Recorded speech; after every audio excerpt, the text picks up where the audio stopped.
ఈరోజు నేను ఎల్లూరు శ్రీనివాస్ పైన కంప్లైంట్ ఇవ్వడానికి మహిళా కమిషనర్ నిరల శారద గారికి ఇచ్చేసాను. అన్ని ఆధారాలతోటి నేను అది సబ్మిట్ చేయడం జరిగింది. నేను త్రో పోలీస్ స్టేషన్ ద్వారా, త్రో కోర్ట్ ద్వారా నేను లీగల్గా వెళ్తున్నాను. సో నాకు సపోర్ట్గా మా సీనియర్ అడ్వకేట్ ఆజాద్ గారు ఉన్నారు, గురువు గారు ఉన్నారు. సో నా ఫ్యామిలీ మెంబర్స్, మా మామయ్య, మా అన్నయ్య కూడా ఉన్నారు. సో దీన్ని నేను ఇంకా ముందుకు నేనే కాదు, నాలాంటి ఆడపిల్లలు చాలామంది ఉన్నారని నేను కూడా విన్నాను. వాళ్ళంతా బయటకు రావాలని కోరుకుంటున్నాను. కనీసం మెసేజ్ల రూపంలోనన్నా, కాంటాక్ట్ రూపంలోనన్నా వాళ్ళు బయటకు రావాలని నేను మనస్ఫూర్తిగా కోరుకుంటున్నాను. అంతేకాదు, నిన్న కామెంట్స్ పెట్టిండు నా పైన, నా పర్సనల్ లైఫ్లో ఇన్వాల్వ్ అయ్యాడు. సో నా పర్సనల్ లైఫ్లో ఇన్వాల్వ్ అవ్వడానికి తను ఎవ్వరు? నేను ఏ రోజున తను కాపాడమని నేను ఎప్పుడూ అడగలేదు. మరి కాపాడమని నేను అడిగినప్పుడు ఈరోజు నన్ను కాపాడాలి కదా, అలా ఎందుకు పారిపోతాడు? గత 20 days నుంచి నా నంబర్ ఎందుకు బ్లాక్లో పెడతాడు? అంతేకాదు, ఈ వర్షిని అమ్మాయి అది ఇప్పుడు ఎందుకు వచ్చింది ఈ అమ్మాయి ముందుకు అని అంటున్నాడు కదా. 2 days బ్యాకే కదా వర్షిని పెళ్లి చేసుకున్నా అని చెప్పింది. మరి నేను తొందరగానే రెస్పాండ్ అయ్యాను కదా. అంతకుముందు తల్లి కూతుల బంధం అన్నాడు, గురు శిష్యుల బంధం అన్నాడు. మరి తన నోటికి అదుపు ఉందా? అలాంటి వ్యక్తి నా పైన ఈ తప్పుడు ఆరోపణలు ఎందుకు చేస్తున్నాడు? నిన్న నేనేదో పాయిజన్ బాటిల్ పట్టుకున్నాను అన్నాడు. నేను పట్టుకొని నేనేదో వీడియో కాల్ చేసి నేను బెదిరించానని అన్నాడు. అంటే మీరే పెళ్లి చేసుకోవడానికి మీరే బెదిరించానని అన్నాడు. నిజంగా అలాంటిది ఏదన్నా పాయిజన్ బాటిల్ అంటే తను మందు అన్నాడు. అది ఏమందో నాకు తెలియదు. ఈ తాగేమందా, అతను తాగేమందా, మరి ఇంకా జనరల్గా ఎవరు తాగేమందో నాకు తెలీదు. నేనైతే పాయిజన్ అనుకుంటున్నాను. ఆ పాయిజన్ బాటిల్ తాగి నేను బెదిరించానని అంటున్నాడు కదా. అదే పాయిజన్ బాటిల్ ఇప్పుడు మీ మీడియా ముందు నేను అలాగే నేను బెదిరిస్తాను. అందరినీ వదిలేసి, వర్షిని కాదు ఇంకా ఏ దర్శిని ఉన్నా వదిలేసి వచ్చి నాతోటి ఉండాలి. ఉంటాడా? మరి అట్లా వస్తే తను నిజం, లేకపోతే తను అబద్ధం. అంతేగాని ఉండండి.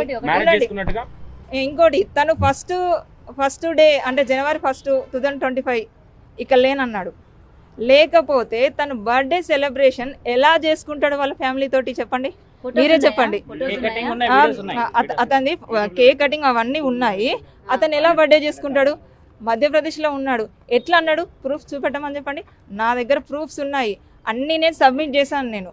నేను ఇక్కడ కంప్లైంట్ ఇచ్చాను. రేపు నేను పోలీస్ స్టేషన్, కోర్టు ద్వారా కూడా నేను వెళ్ళి చూపిస్తాను. కానీ మీరు మ్యారేజ్ చేసుకున్నారా? చేసుకుంటే ఎప్పుడు చేసుకున్నారు? వాళ్ళు ఏమన్నా మీ దగ్గర ఆధారాలు ఉన్నాయా మ్యారేజ్ చేసుకున్నట్టు? నాకు పెళ్ళి అయింది, అవన్నీ ప్రూఫ్స్ తన దగ్గరనే ఉన్నాయి. కానీ ఆ పెళ్లి బలవంతంగా నేను ఇష్టపడుతున్నానని చెప్పేసి కట్టేస్తే అది పెళ్లి అవుతుందా? చెప్పండి. అంటే మీకు ఇష్టం లేకుండా పెళ్లి చేసుకున్నాడా? నాకు ఇష్టం లేకుండానే పెళ్లి చేసుకున్నాడు, బలవంతంగానే చేసుకున్నాడు. కానీ ఈ రోజున ఒక అమ్మాయి పెళ్లి అయిందని చెప్పేసింది కదా, ఇట్లా ఎంతో మందిని పెళ్లి చేసుకుంటూ వెళ్తాడు.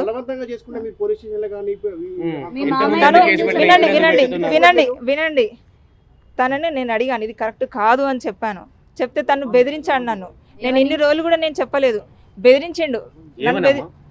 ఏమని బెదిరించాడో కూడా తెలియదు. దానికి మీరు లొంగిపోయి పెళ్లి చేసుకున్నారంటే అంతలాగా ఏం బెదిరించాడు? బ్లాక్మెయిల్ చేశాడా ఏంటి? నన్ను ఏమంటారు, ఇది ఎవరికైనా చెప్తే మాత్రం నేను నిన్ను చంపేస్తానని చెప్పేసిండు. సో నేను అది ఇంకా అవి కూడా అన్నాడు, నాకు ఇవ్వచ్చు, నాకు అవ్వచ్చు అని చెప్పేసి. ఎందుకు లేను? 3 నెలలుగా నన్ను కలిసేవాడు, నాతో స్పెండ్. రూములు తీసుకోలేదు, మేము రూమ్ తీసుకోలేదు. వేరే పర్సనల్ గా మేము వేరే చోట కలిసే వాళ్ళం.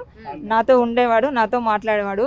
నేను మెసేజ్ చాటింగ్ చేస్తే తనకు చార్జ్ సరిగ్గా చేయడం రాక వాయిస్ మెసేజ్ పెట్టేవాడు. నిన్న కూడా అన్నాడు ఆడియో రికార్డ్స్ అన్నాడు. ఆడియో రికార్డ్స్ కాదు, అది వాట్సాప్ వాయిస్ మెసేజ్ అవన్నీ నాకు పంపింది. ఇప్పుడు నేను చార్జ్ చేస్తాను, తనకు రిప్లై వాయిస్ మెసేజ్ పెట్టిండు నేను, అది కూడా తనకు చెప్పొస్తలేదు. అంతెందుకు మీరు నన్ను ఇన్నిగానో గుచ్చి అడుగుతున్నారు కదా. మరి వినండి సార్, వినండి. మీరు నేను నిజాలే కదా చెప్తున్నాను, నేను అబద్ధాలు చెప్పట్లేదు కదా. వినండి, నా దగ్గర చార్ట్ కూడా ఉంది, నేను అన్ని సబ్మిట్ చేశాను. నేను మేడం వాళ్ళకి సబ్మిట్ చేశాను. నేను మీడియాకి నేను ఇప్పుడు కాదు, నేను తొందరలోనే మళ్ళీ ప్రెస్ మీటింగ్ పెడతాను.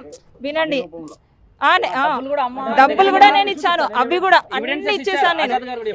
ఇవన్నీ ప్రూఫ్స్ లేకుండా కూడా నేను ఇచ్చాను. అంటే ఇది ఇంకా నాకు కొన్ని ఉన్నాయి. మామూలుగా ఏంటంటే సుమారు మేడం శారదా మేడం ఏంటంటే ఇవి అదే పంపించిన అమౌంట్ చూస్తే పర్లేదు. ఇప్పుడు యాక్చువల్గా అంటే కొన్ని డాక్యుమెంటరీ ఎవిడెన్స్ లీగల్ పరంగా కొన్ని చూపించలేము కాబట్టి, ఎందుకంటే మాకు ఎవిడెన్స్ పరంగా ఇబ్బంది అవుతుంది. ఎందుకంటే ట్రైల్ అప్పుడు చాలా ఇబ్బంది అవుతుంది, కొన్ని చెప్పకూడదు కాబట్టి. ఎక్కడ మీకు ఇందాక చెప్పాను, అందరికీ చెప్పాను, ముందే చూపిస్తాను కూడా చెప్పాను. సార్ మీరే మీడియా ముఖంగా చూపించమని మీరు అన్నారు కాబట్టి ఇప్పుడు నేను చూపిస్తాను, ఇందాక పర్సనల్గా చెప్పిస్తాను. అలాగే నాన్న, ఇప్పుడు ఏమన్నా అంటే సుమారుగా అంటే మేము లెక్కేసాం, అంటే శారదా మేడం ఈమె మేము లెక్కేసుకుంటే సుమారు 3 లక్షలు అంతేనా, 3 లక్షల చిల్లర, అంటే 3,15,000 అంత లెక్క వచ్చింది. ఏమి ఇచ్చింది పర్సనల్గా. So it leads to cheating. మేము అది కూడా మేము డబ్బులు కూడా ఈమె దగ్గర వసూలు చేయడం జరిగింది. ఏం చెప్పాడు? తన కారు రిపేరింగ్ లో ఉండే ఆ ఫొటోస్ కూడా నా దగ్గర నేను కూడా సబ్మిట్ చేసేసాను. సో దానికోసమని నేను ఇవ్వను, అవి కొన్ని లీగల్ గా పర్సనల్ గా మేము ఉంచాలి. అది అంత అబద్ధము, అది అంత అబద్ధం అని చెప్తున్నాను కదా. ఇప్పుడు మీకు 2 విషయాలు చెప్పాను, మీరు అందులో అర్థం చేసుకోండి. ఇప్పుడు ఆయన మీరు అన్నారు కదా నేను అన్ని లాయర్ కి లీగల్ గా ప్రొసీడ్ అవుతాను, నేను అన్ని ప్రూఫ్స్ కూడా లాయర్ కి ఇచ్చాను అని అన్నారు. మరి మీడియాకి సంబంధించి మీరు నేను ఇస్తాను కానీ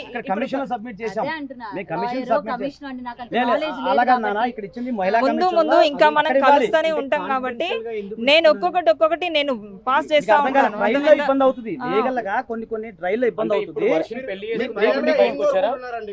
ఏం లేదు, ఫైనల్ గా ఏం లేదు.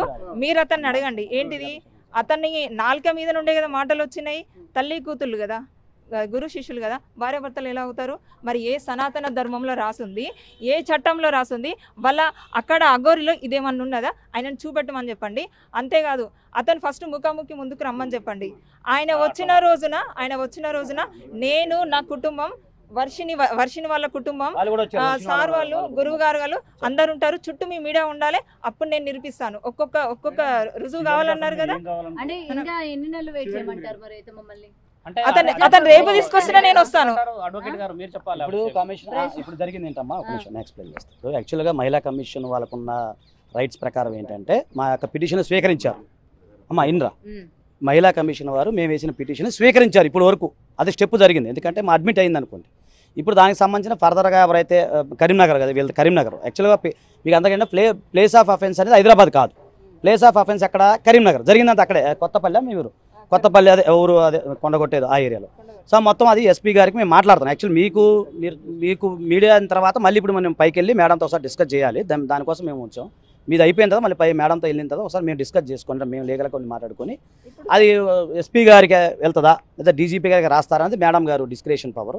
రాసిన తర్వాత అక్కడి నుంచి మళ్ళీ వీళ్ళు జరిగిన ఇన్సిడెంట్ అంతా కరీంనగర్ ఏరియా కాబట్టి అక్కడికి వెళ్ళి దానికి సంబంధించిన లీగల్ ప్రొసీజర్ అని అక్కడికి వెళ్తాయి. దానికి లీగల్ స్టెప్స్ అనేవి అది ఎన్ని రోజులు అనేది నాకు తెలియదు, దానికి కొంచెం సమయం పడుతుంది కదా. ఎక్కడైనా లీగల్ స్టెప్స్ అని కొంచెం సమయం పడుతుంది. మేము ఉదయం 10 గంటలకు వచ్చాం, ఇప్పుడు దాకా ఏంటంటే సమయం పడుతున్న కారణం లీగల్ స్టెప్స్ అనేవి 1 by 1 వెళ్తాయి కాబట్టి అలా వెళ్తుంది. వెళ్ళిన తర్వాత ఇమీడియట్గా అక్కడ కొత్తపల్లి వెళ్ళిన తర్వాత అక్కడ ఏదైనా ఎఫ్ఐఆర్ ఏదైనా నమోదైనా లీగల్గా ఏదైనా కూడా మీకు ఖచ్చితంగా ఇన్ఫర్మేషన్ ఇస్తాము. ఆ ఎఫ్ఐఆర్ కూడా మీకు ఇస్తాం, అది ఓపెన్ డాక్యుమెంట్ ఎఫ్ఐఆర్ అనేది. సో మీకు అది ఇస్తాము. తర్వాత ఒకటే నేను కోరుకుంటుంది, ఒకటే కోరుకుంటుంది, నువ్వు ఒక వర్షిని కాదు 100 వర్షిని కాదు, ఇంకా 100 దర్శిని పెళ్లి చేసుకో. ఆ రుద్రాక్ష మాల తీసేసి ప్యాంట్ షర్ట్ వేసుకొని అప్పుడు తీసుకొని వెళ్ళిపోయి అదే కదా. మరి ఏముందని చెప్పేసి ఈ రోజున పెళ్లి చేసుకుంటున్నావు.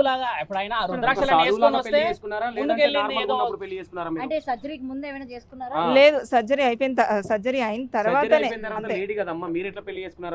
ఇప్పుడు ఆమె ఇట్లా పెళ్లి చేసుకుంది, ఆమె ఇట్లా పెళ్లి చేసుకుంది.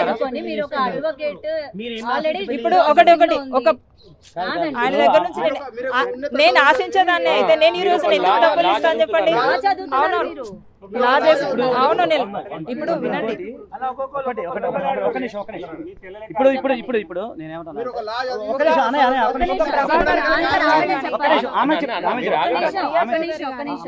ప్రొడ్యూసర్ గాని వాళ్ళే తన మాయలో పడిపోయినప్పుడు నేనెంత చిన్నది వినండి. పెళ్లి చేసుకోలేదు, వాళ్ళకి పెళ్లి చేసుకోలేదా? అంటే ప్రొడ్యూసర్ ఇప్పుడు వాళ్ళు పెళ్లి చేసుకున్నారా? వాళ్ళకు అలా అనట్లేదు. నేను శ్రీనివాసుని పెళ్లి చేసుకుని అనట్లేదు. ఎందుకు మీరు వాళ్ళలో ఆయన ట్రాప్ లో పడిపోయారు అని అంటే, ఒక నేనే కాదు నాలాంటి వాళ్ళు చాలా మంది పడిపోయారు అని అంటున్నాను. ఆయన మాటలు అలాగా ఉంటాయి. మీ దృష్టిలో అంటే నేను ఇప్పుడే ఒక 2 days నుంచి విన్నాను ఉన్నారు అని విన్నాను. అఘోరి మిమ్మల్ని పెళ్లి చేసుకోవడం మీరు తప్పని ఎట్లయితే అంటున్నారో మరి మీరు నేను తప్పు అని చెప్పేసి నేను ఖండించాను కదా, అది మీకు తెలియదు కదా. పర్సనల్ గా మాకు వాదన జరిగింది, అది జరిగింది కాబట్టి ఈమెను ఖండించడానికి నేను ఇప్పుడు బయట నేను లీగల్ గా పోతున్నాను కాబట్టి నేను రిలీజ్ చేయలేను. చాట్ కూడా రిలీజ్ చేయను అంటారు, మిమ్మల్ని ఎలా నమ్మాలి? మీకు ఎట్లా న్యాయం జరుగుతుందమ్మా మీకు ఇవాళ? నేను చాట్ రిలీజ్ చేయను అంటారు, మరి చాట్ అయినా రిలీజ్ చేస్తాను కానీ ఎప్పుడు ఇప్పుడు చేస్తారు? నేను ఎప్పుడు ఒక్కొక్క స్టెప్ నేను ముందుకు వెళ్ళినప్పుడు మీకు ఒక్కొక్క రివీల్ చూపిస్తాను. నేను అదే ఎందుకు టైం పడుతుంది? ఇప్పుడు ప్రతి ఒక్కటి అఘోరికి సపోర్ట్ చేస్తారు, మీడియా ఛానల్స్ అఘోరికి సపోర్టివ్ గా ఉన్నారు, అఘోరితో మాట్లాడుతున్నారు నవ్వుతూ అని అంటే మీ వైపు బలమైన ఎవిడెన్స్ లేనిది మీ వైపు బలంగా ఎలా మాట్లాడతారండి మీడియా వాళ్ళు? నా దగ్గర ప్రతి ఒక్క ఎవిడెన్స్ మీ దగ్గర ఉంది, నేను కాదనలేదు. మీడియాకి ప్రొవైడ్ చేయాలి ఒకటే. నేను మీడియాకి ప్రొవైడ్ చేయాలి. ముందు మళ్ళీ ప్రెస్ మీట్ పెడతాను. నేను ప్రెస్ మీట్ల వల్ల అయ్యే పని కాదండి, ప్రెస్ మీట్ల వల్ల అయ్యే పని కాదు. రావడం, వెయిట్ చేయడం, టైం వేస్ట్ చేయడం, పోవడమే తప్ప పని అధికారులకు చూపించిన అంటుంది కదా, మీరు దానికి ఏకీభవించాలి. సరే అధికారులు చూపించిందండి, మీడియాకి చూపించి ఒక ప్రూఫ్ ప్రతి చిన్నదానికి ఒక వీడియో పెట్టి వైరల్ చేయడం కరెక్ట్ కాదు కదా. అంటే మిమ్మల్ని ఏది క్వశ్చన్ చేయదు. ఇప్పుడు ఇంకోటి, ఈ రోజున నేను బయటకు వచ్చాను అని అంటే ఏం లేకుండానే వస్తానా నేను? పెళ్లి గురించి మరి అదే అంటున్నా, ఏం లేకుండా అందుకే బలవంతంగా రాదా? మీకు ఆల్రెడీ మ్యారేజ్ అయిందా కాలేదా? ఇదే ఫస్ట్ టైమా? నాకు మ్యారేజ్ అయిపోయింది. ఇద్దరు పిల్లలు అంట కదా మీకు? చూపెట్టమండి. అదే అడుగుతున్నాం, మీరు చెప్పండి. మ్యారేజ్ అయిందని చెప్పారు, పిల్లలు ఉన్నారని అంటాడు. పిల్లలు ఉన్నారా అని మేము క్వశ్చన్ అది నా ఇప్పుడు సరే, ఇప్పుడు వర్షిని అమ్మాయి వర్జినా ఆల్రెడీ ఒక రాజేష్ నాథ్ గురువు గారితో ఆమెకు ఏదో అయిందని చెప్పిండ్రు, అవునా? ఆమెను కూడా బయటకు తీసుకొచ్చి ఇలాగే పెట్టి ఇలాగే ముందు పెట్టేసి ఇది చేసిండ్రు. మరి ఆమె వచ్చినట్టు కోల్పోయింది కదా. అలాంటి వాళ్ళని ఎవ్వరు కానీ లైఫ్ లో ప్రాబ్లమ్స్ ఉన్న వాళ్ళు వెళ్ళి కలుస్తారు తప్ప ఏ ప్రాబ్లమ్స్ లేకుండా ఉన్న వాళ్ళు ఎవరు కలవరు. అలాగే నేను కూడా వెళ్ళాను. నేను ప్రొవైడ్ చేయిస్తాను మీకు, నేను రేపటి వరకు. నేను ఇప్పుడు కొన్ని ఇచ్చాను కదా మీకు ఇంకా కొన్ని కూడా ఇస్తాను నేను అక్కడ పైన. మరి ఇవాళ మేము అఘోరిని సమర్థించొచ్చా? మరి ఆమె మీ వైపు చేస్తున్న అలిగేషన్స్ కావచ్చు, అన్నిటికీ మేము మరి సమర్థించొచ్చా? కూడా చెప్పాను కదా, అంత ధైర్యంగా చెప్పండి.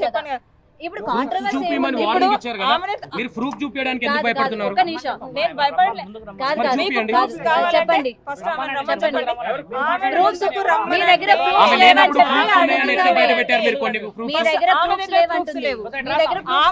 లేవు ప్రూఫ్స్. మరి మీ దగ్గర లేవన్నప్పుడు ఆమె అంత ధైర్యంగా బయటకు వచ్చి వీడియో చేసింది కదా. ఒక వీడియో పెట్టేసి నాకు కూడా ఒక ఛానల్ ఉంది, నేను కూడా ప్రతిదీ వీడియోలో పెడతా. అప్పుడు ఏం మీరు అందరూ ఛానల్స్ ని ప్రమోట్ చేసుకుంటున్నారా? కాదు, మీడియా ఏమనుకుంటున్నారు? ఏ విధంగా సపోర్ట్ చేయాలి ఇవాళ మేము? ఎల్లూరు శ్రీనివాస్ దగ్గరికి రావాలి, మాట్లాడాలి, అప్పుడు అన్ని చూపించండి. చాట్ అయినా చూపించండి. రాడు, అఘోరి రాడు. కాదు రుద్ర గారు, అఘోరి రాడు. ఎందుకు వస్తాడు? ఎక్కడ ఈమె అంటుంది వస్తే నేను ప్రూఫ్ చూపిస్తా అంటుంది, వాడు రాడు. ఈమె చూపించాలి. చాట్ డీటెయిల్స్ నేను చెప్తా, నా దగ్గర చాట్ ఉంది, ఫోటోలు ఉన్నాయని చూపించాలి అంటున్నాను నేను. అది చూపించండి. ఇప్పుడు పబ్లిక్ గా చూపించండి. చాట్ చూపించండి.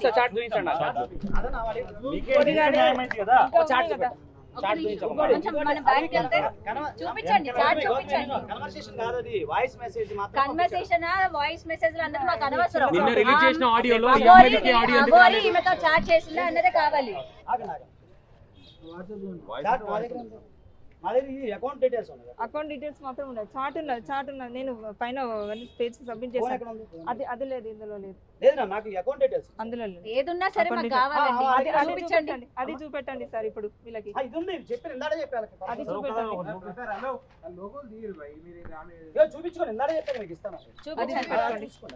అఘోరి పేరు మీద మీరు ట్రాన్సాక్షన్ చేసినట్టు అఘోరి పేరు చూపించండి, శ్రీనివాస్ పేరు చూపించండి, ఎంత ట్రాన్సాక్షన్ చేశారు అనేది కూడా చూపించండి.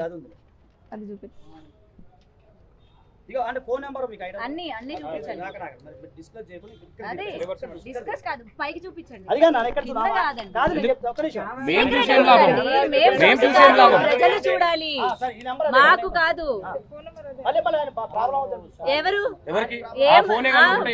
ఎందుకు? మీకు న్యాయం కావాలి. ఆయనకు ప్రాబ్లం అయితే మీకేమి? ఏం కాదు, మేము బ్లర్ వేసుకుంటాం.